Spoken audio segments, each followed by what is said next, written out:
Mini lecture, Decolonizing Desire Through Magical Realism and Black Womanist Thought. Introduction. What does it mean to decolonize desire? To decolonize desire is to unshackle our yearnings from colonial frameworks, to reclaim desire as a force of self-definition, self-ownership, and collective liberation. Under colonialism, desire was either repressed, pathologized, or distorted, especially for Black women, whose desires were historically seen as dangerous, hypersexual, or non-existent. To reclaim desire, we must undo these narratives and reimagine ourselves outside of white supremacist constructs. And what better literary lens to explore this than magical realism, a genre that disrupts colonial logics, bends reality, and reclaims the supernatural as a legitimate way of knowing. When merged with Black womanist thought, which centers the lived experiences, spirituality, and liberation of Black women, magical realism becomes a powerful tool for decolonizing desire, allowing us to exist fully, freely, and on our own terms. Part 1. The colonial distortion of Black desire. Colonialism and white supremacy have dictated not only who we desire, but also how we are allowed to desire. Consider how Black women have been confined within a triple bind of oppression. The Jezebel myth, framing Black women as hypersexual, uncontrollable, and inherently deviant. The mammy trope, stripping Black women of personal desire, making them self-sacrificing nurturers for white families. The strong Black woman stereotype, demanding resilience and emotional self-denial, discouraging vulnerability and pleasure. The hot, fiery Latin woman with the quick temper and deviant ways. The overly submissive Asian woman, willing to do anything for a man as long as he's happy. These narratives attempt to erase the nuance and complexity of Black women's desires, making them either dangerous or non-existent. The goal of decolonization is to disrupt these scripts and restore pleasure, agency, and erotic knowing as fundamental to Black womanhood. Part 2. Magical Realism as a tool for decolonization. Magical realism, by its nature, rejects colonial dichotomies of real versus unreal. In the Western canon, reality is rigid, linear, and empirical.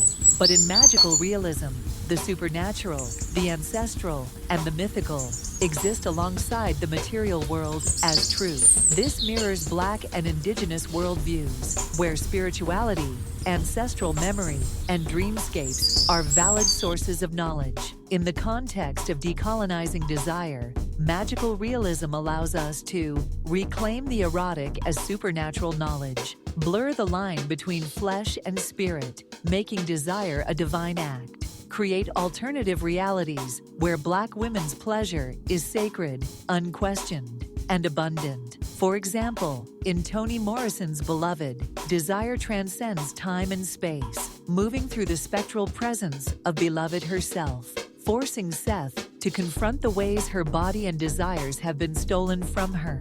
Morrison refuses to separate the erotic from memory, pain, and liberation, creating a new language for desire that is neither colonial nor Western. Part 3. Black womanist thought and reclaiming the erotic. To fully decolonize desire, we turn to Black womanist thought, particularly Audre Lord's uses of the erotic. Lord defines the erotic not simply as sexual pleasure, but as a deeply felt, embodied knowledge of what brings us joy, fulfillment, and truth. She argues that colonialism has tried to shame us into rejecting our own erotic wisdom, replacing it with fear and repression. So what does a womanist, magical realist approach to decolonize desire look like? Desire as time-bending. Instead of seeing desire as forbidden or future-based, we reimagine it as ever-present, existing across timelines, allowing us to reclaim lost generational pleasure, erotic power as ancestral knowledge. The desires of our foremothers, cut short by enslavement and oppression, live on through us. In a magical realist lens, we are both fulfilling their desires and rewriting our own. Unapologetic sensuality. Beyond the white gaze, we reject Eurocentric beauty standards and explore the holiness of our flesh, our hair, our curves, our lips, our movements, without needing validation from whiteness. Lover and beloved as the self. In true womanist fashion, we return desire to the self, not in isolation, but in reclamation. Love and desire do not have to be given away to be real. They can be cultivated within.